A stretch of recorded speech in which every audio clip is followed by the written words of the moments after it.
Santapan Harian Senin 2 Agustus 2021.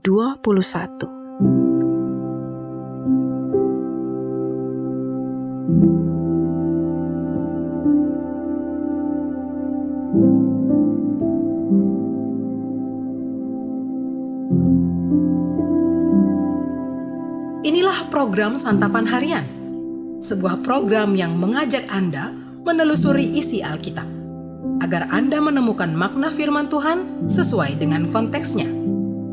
Santapan Harian tertuju bagi Anda yang ingin memiliki kehidupan rohani yang segar, kuat, dan sigap.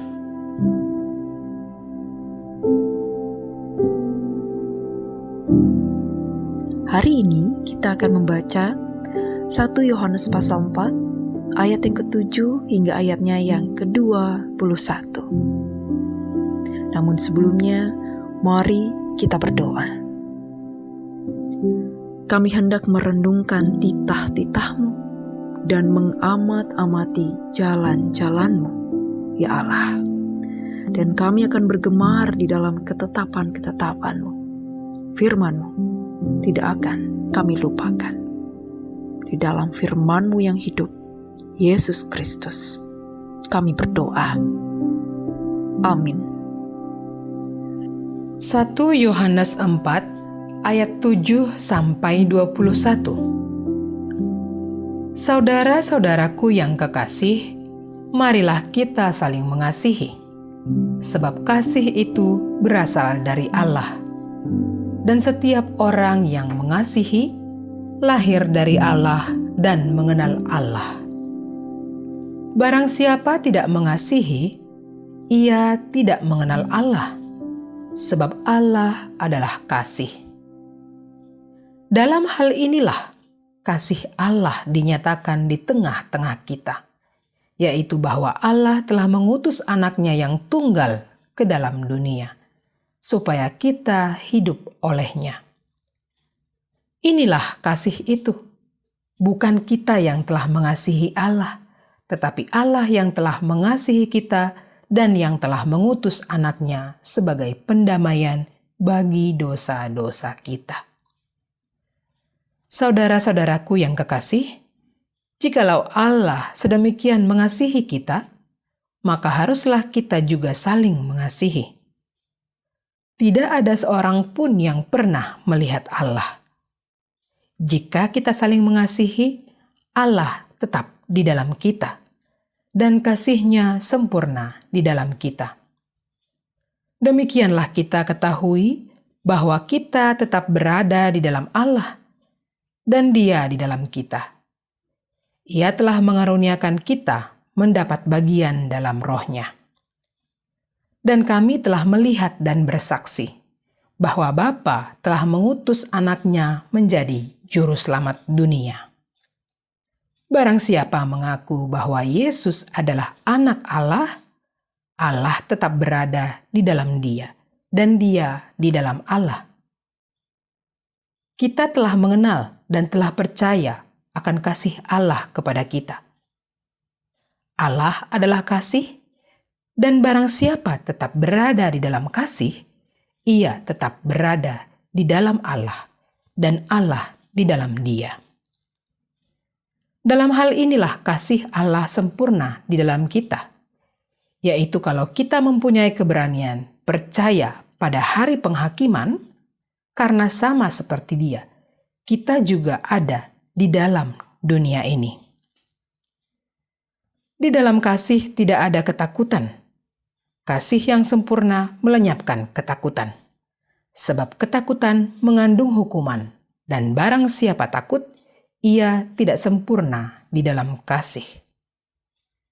Kita mengasihi karena Allah lebih dahulu mengasihi kita. Jikalau seorang berkata, "Aku mengasihi Allah," dan ia membenci saudaranya, maka ia adalah pendusta. Karena barang siapa tidak mengasihi saudaranya yang dilihatnya, tidak mungkin mengasihi Allah yang tidak dilihatnya. Dan perintah ini kita terima dari Dia. Barang siapa mengasihi Allah, ia harus juga mengasihi saudaranya. Sahabat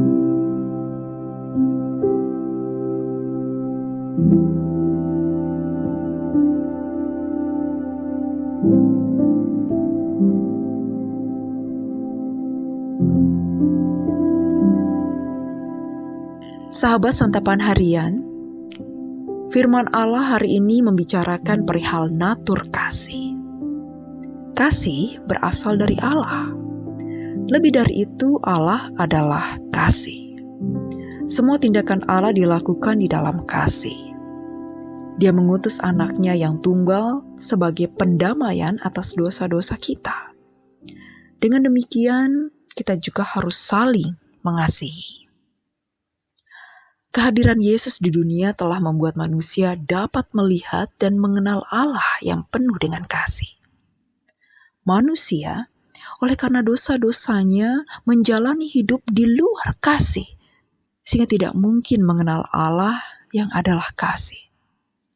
Dosa telah menyimpangkan arah hidup manusia sehingga tidak lagi terarah kepada Allah, melainkan kepada keinginan daging dan keangkuhan hidup.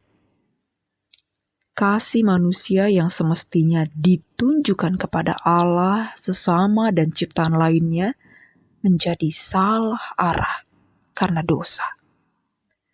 Namun demikian, Allah memulihkan keadaan manusia dengan mengutus anaknya yang tunggal turun ke dalam dunia. Melalui Yesus Kristus, manusia yang sebelumnya tidak mengenal Allah menjadi mengenal Allah. Kasih yang salah arah telah dikembalikan kepada Allah melalui Yesus Kristus. Anugerah pengampunan membuat manusia kembali layak di hadapan Allah. Hal itu terjadi bukan karena upaya manusia, melainkan karena kasih Allah. Kita sebagai orang yang beroleh kasih Allah, yang berada dalam terang firman-Nya dan berasal darinya, harus mampu menunjukkan perilaku saling mengasihi. Dengan saling mengasihi, kita mengikuti teladan Kristus. Oleh karena pertolongan Allah, kita dimampukan untuk menghadirkan kasih-Nya di tengah dunia.